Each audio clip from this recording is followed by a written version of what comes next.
Hello, I have no idea if this angle is straight or anything.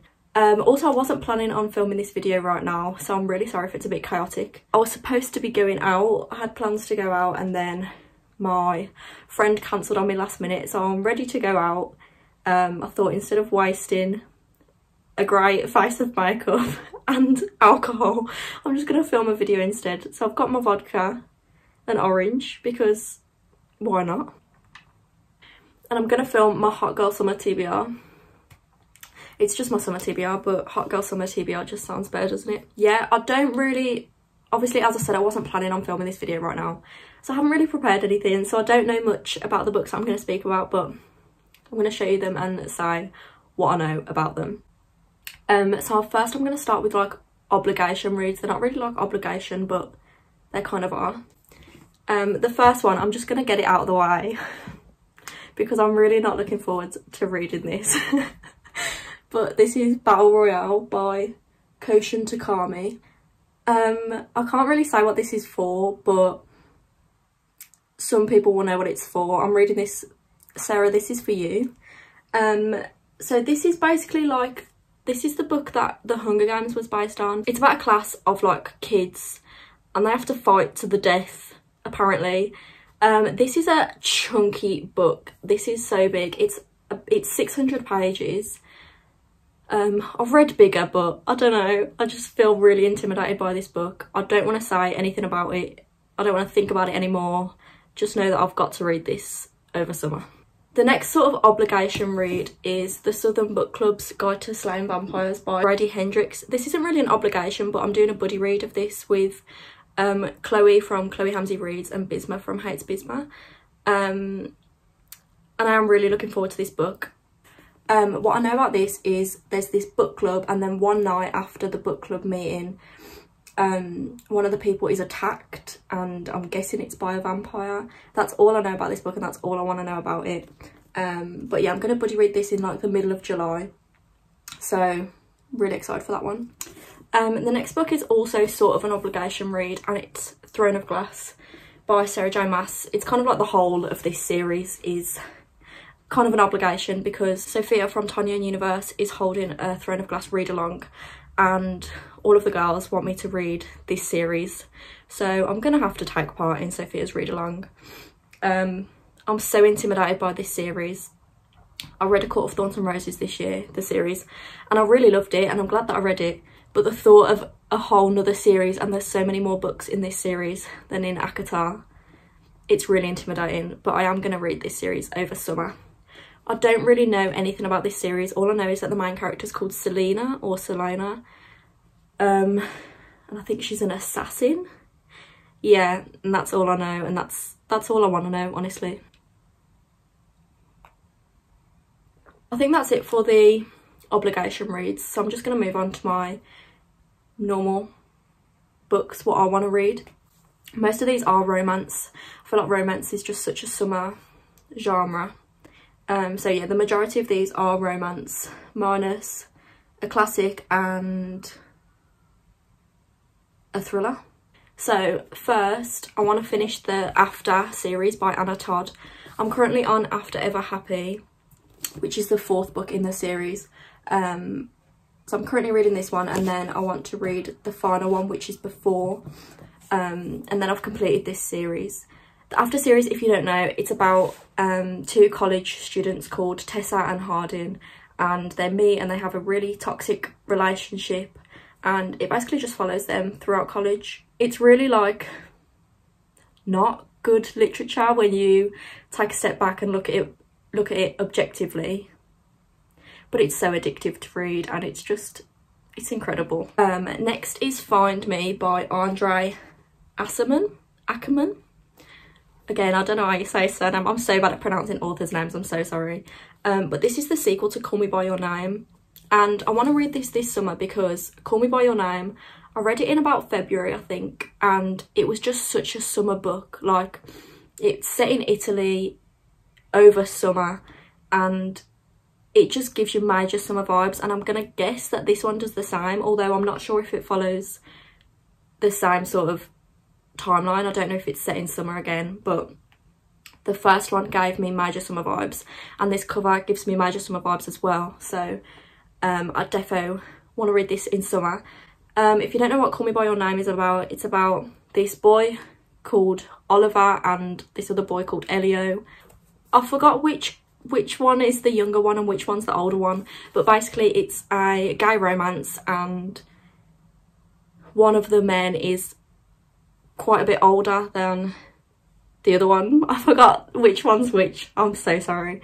But yeah, but I'm interested to see where this goes, because in the end of Call Me By Your Name, it kind of showed like the ending of their lives and how, you know, I don't want to spoil it, but it kind of showed the end. So I don't know where this one's going to go, but I'm very excited to see where it is. And it's also the film with Timothée Chalamet in it, and that was a great film.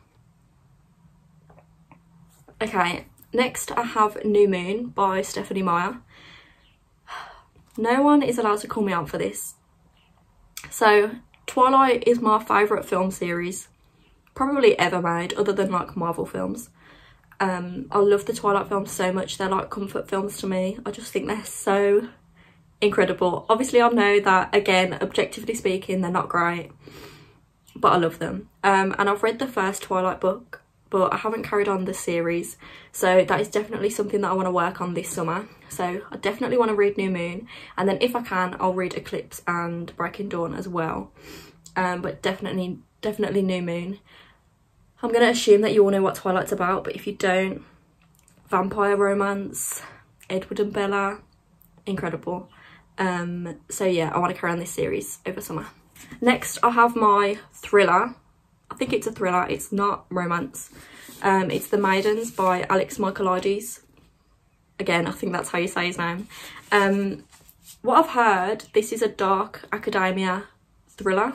Apparently it's set in like Cambridge, and there's a murder and weird shit happening. That's literally all I know about this, and that's kind of all I want to know. But my friend Jenna read this recently and was like, Lucy, you need to read it, it's so good.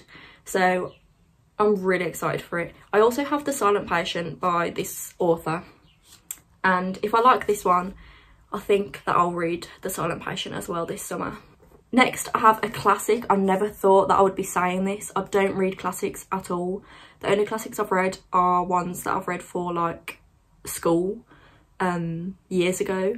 Again, Jenna has put me onto this classic. She says it's her favourite classic of all time. She rereads it all the time.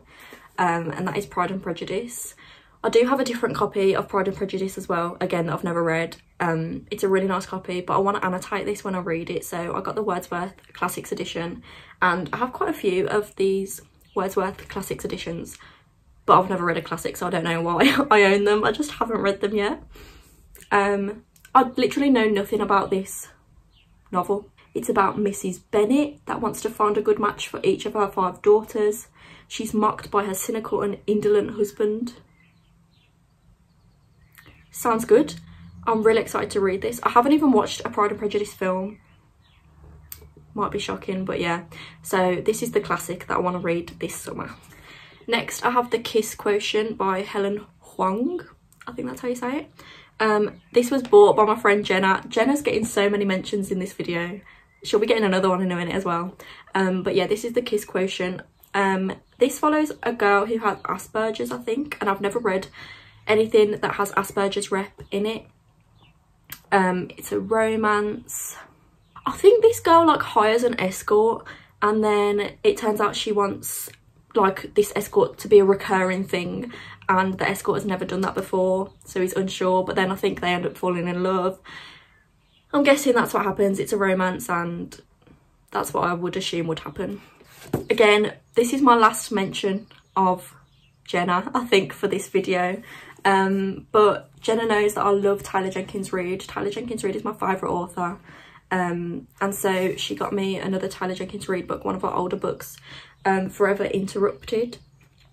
And I'm so excited to read some of her older stuff, because I've read Daisy Jones and the Six, Malibu Rising and The Seven Husbands of Evelyn Hugo, which are all her like newer novels. So I'm really excited to read her older stuff, and I'm going to start with this one. It sounds really sad though. It says that Elsie basically meets this man called Ben, and then after a few hours they meet again, and like they fall in love really fast and they get married really fast. And then right after they get married, he dies, and then Elsie basically has to like meet her mother-in-law, who doesn't even know that she exists, and she's got to like cope with the loss of a husband and stuff. So I think it's going to be really sad. All of Taylor Jenkins Reid books so far that I've read have made me cry, and I feel like this will be no exception, so I'm so excited to get to this. Next I have The Song of Achilles by Madeline Miller, or Madeline. Why am I so bad at pronouncing authors' names? I'm not sure. But this is like a Greek myth retelling of Achilles and Patroclus. I know nothing about Greek mythology. Yeah, I know literally nothing. I've never read a retelling before. So I'm excited. Everyone loves this book. Everyone says that it makes them cry.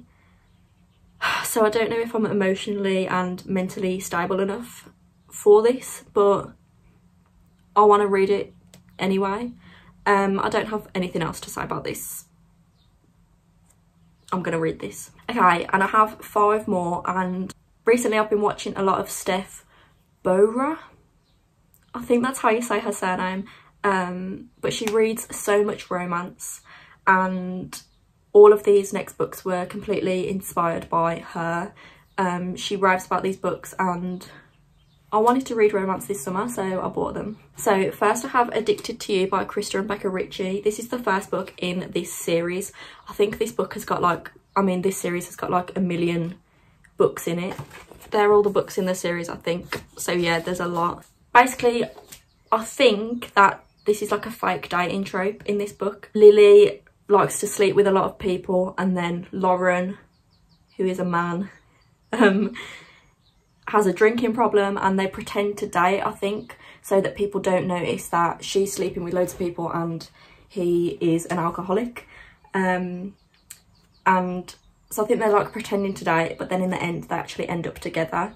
This is Steph's favourite series, so I'm really hoping that I'll love it. The concept sounds really cool, and I do like a good fake dating trope, so I'm hoping that I'm going to love this. Next, same thing. This is one of Steph's favourite books, and it's 1,000 Boy Kisses by Tilly Cole. This says, when 17-year-old Rune Christensen returns from his native Norway to the sleepy town of Blossom Grove, Georgia, where he befriended Poppy Litchfield as a child, he has just one thing in mind. Why did the girl who was half of his soul, who promised to wait faithfully for his return, cut him off without a word of explanation? Rune's heart was broken 2 years ago when Poppy fell silent. When he discovers the truth, he finds that the greatest heartache is yet to come. So that really doesn't give anything away. It basically just suggests that these two people were together, and then one of them just completely cut the other out of their life, and I guess we'll find out why. Yeah, it really doesn't give much away, and that just makes me so much more intrigued. This makes me really want to read it soon. Next I have It Ends With Us by Colleen Hoover. Again, this is a romance. I have no idea what this is about, and I've just read the blurb and I still have really no idea what this is about. And it's a really long blurb, so I'm not going to read all of that. But it says that it's heartbreaking. I guess I'm going to cry. It's about a girl called Lily and a man called Ryle. These books have such weird names in them. I'm sorry, maybe they're like normal in America, but in the UK no one would ever be called Ryle. But yeah, I can't work out what this is about from the blurb. Maybe it's the vodka, I'm not sure, but I can't work out what this is. So it's supposed to be really good though, and like all of the girls have said that I need to read this. So next, again a romance, and this one has become really popular recently, and it's Punk 57 by Penelope Douglas. This is basically like two pen pals are like set up through school, and they never send pictures of each other. They don't know what the other one looks like or like who they are really, but they write letters to each other, and they've become really good friends, maybe even romantic through the letters, I'm not sure. But I think when they actually meet it kind of changes, and I don't really know why, and I'm excited to find out. But yeah, this one is supposed to be so good. Everyone says they read this one really fast as well. I know that Em loved it, I know that Sarah loved it, I don't know who else read it, but I definitely know that those two loved it. So yeah, I'm really excited for this one as well. And then finally I have Heartbones by Colleen Hoover, another Colleen Hoover book. Honestly, I haven't heard that many people talk about this one. I've heard Steph talk about it, and then no one else really I've heard talk about it, but I read the blurb of this one, and I knew that I wanted it, so I'm going to read the blurb. It says, Bia, again, I think that's her name, I'm so sorry, I can't read people's names. Bia comes from a life of poverty and neglect, Samson from a family of wealth. When the two find themselves spending the summer as neighbours, they soon realise that money is one of the few things they don't have in common. Their bond is too intense to ignore, but with only the summer separating them from the start of their new lives on opposite ends of the country, Bia and Samson decide to stay in the shallow end of a summer fling. What they don't realise is that a rip current is coming and it's about to drag both their hearts out to sea. Doesn't that sound so good? I love the fact that like one of them's really rich and one of them's really poor. I love that kind of, that trope, I guess. But yeah, I feel like this one's gonna make me cry as well. I feel like all romances almost always